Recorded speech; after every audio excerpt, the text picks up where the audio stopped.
You wake up. Before your feet even hit the floor, you feel the weight. It's not just physical tiredness, it's an existential exhaustion.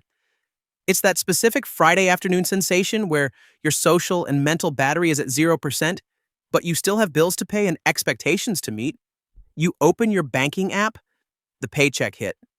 For a brief second, there's a dopamine spike. But then you do the mental math, the rent, the car note, the credit card that funded last month's rewards. In less than 10 seconds, that money representing 160 hours of your life is gone. Society sells us a linear narrative. Work hard, be a good professional, climb the corporate ladder, and you'll have security. But if that's true, why do 60% of Americans earning over $100,000 a year still live paycheck to paycheck? Why doesn't the feeling of drowning subside as your income rises? The answer isn't that you're bad with money. The answer isn't that you need to cut out the lattes. The truth is much more sinister.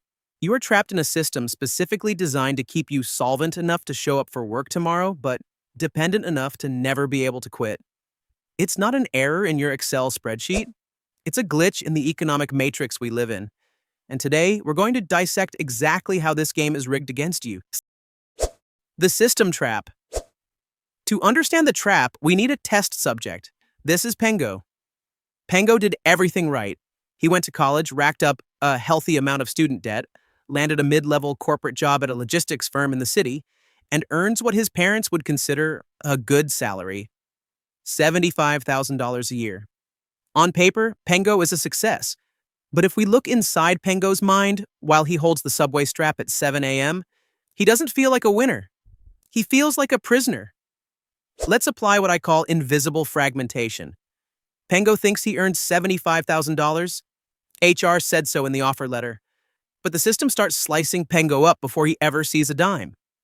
First, federal and state tax takes a bite of about 22%. Social Security and Medicare, health insurance, deducted straight from the source.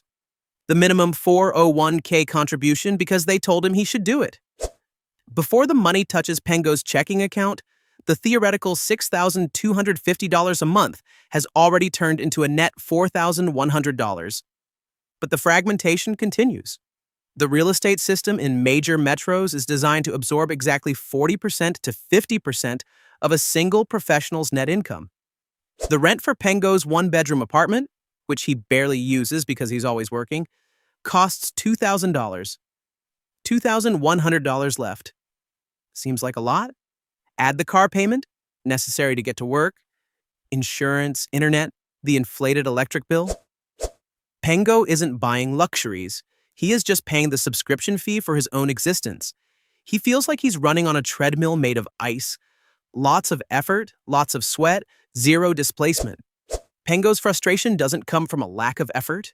It comes from the silent realization that the rules of the game changed while he was playing. The brutal forensic audit. Let's stop the emotional narrative for a moment.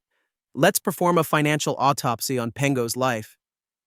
Most people look at their salary as money per month. This is a fatal error. You need to calculate your real cost of living. Pengo theoretically earns $36 an hour, $75,000 a year. But that math is a lie. Let's calculate the phantom costs. These are costs you pay for the privilege of working. The commute tax. Pengo spends 45 minutes going and 45 coming back. That's 1.5 hours a day unpaid. He isn't free. He is in transit for work. The appearance cost, suits, dry cleaning, office clothes.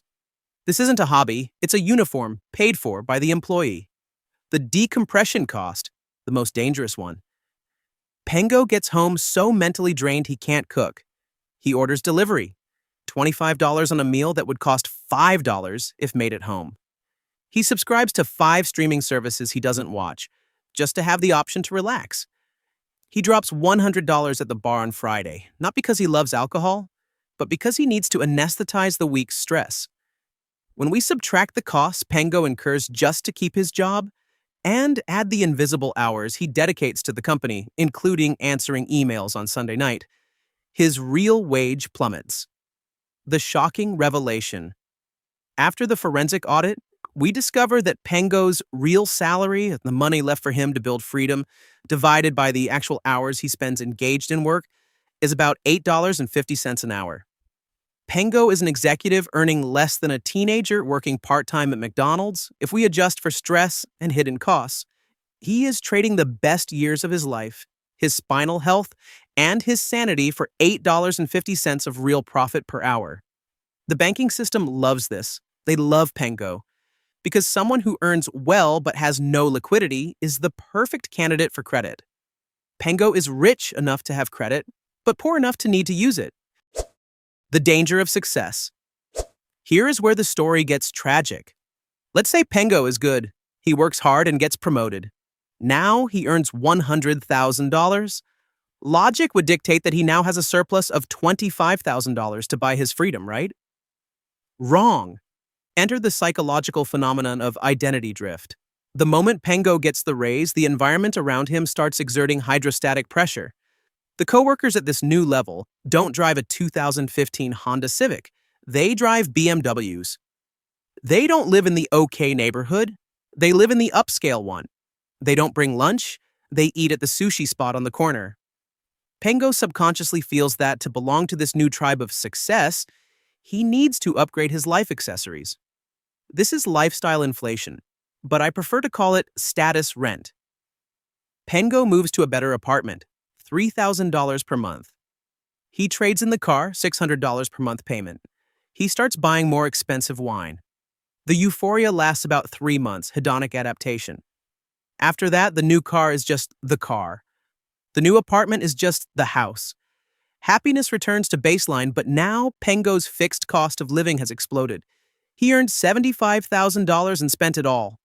Now he earns $100,000 and spends it all.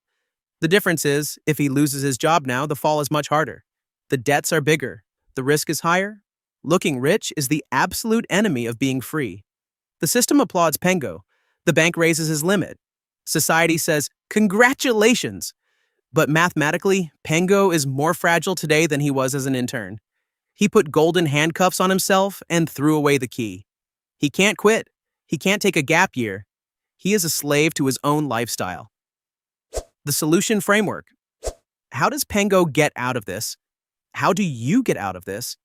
It's not with positive thinking, and it's not by cutting Netflix, though that helps. It is a structural shift of financial engineering. We need to implement the 3-layer system. Layer 1, the floor, the fortress. Pengo needs to stop bleeding. Before investing in Bitcoin or trendy stocks, he needs to build the floor. This is idle cash. Boring. Safe. The goal is to have 6 months of living expenses in a liquid account. Why? Because this buys the ability to say no.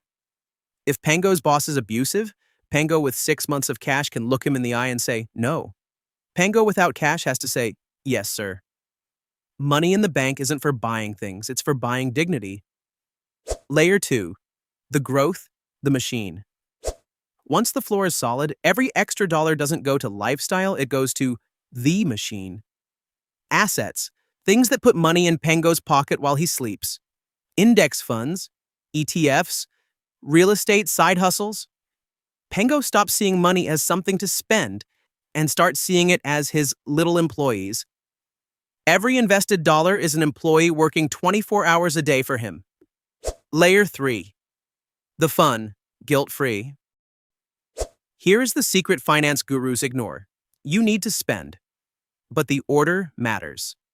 In the old model, salary, bills, fun, investment, if anything is left. In the new model, salary, investment, automatic. Bills, fun.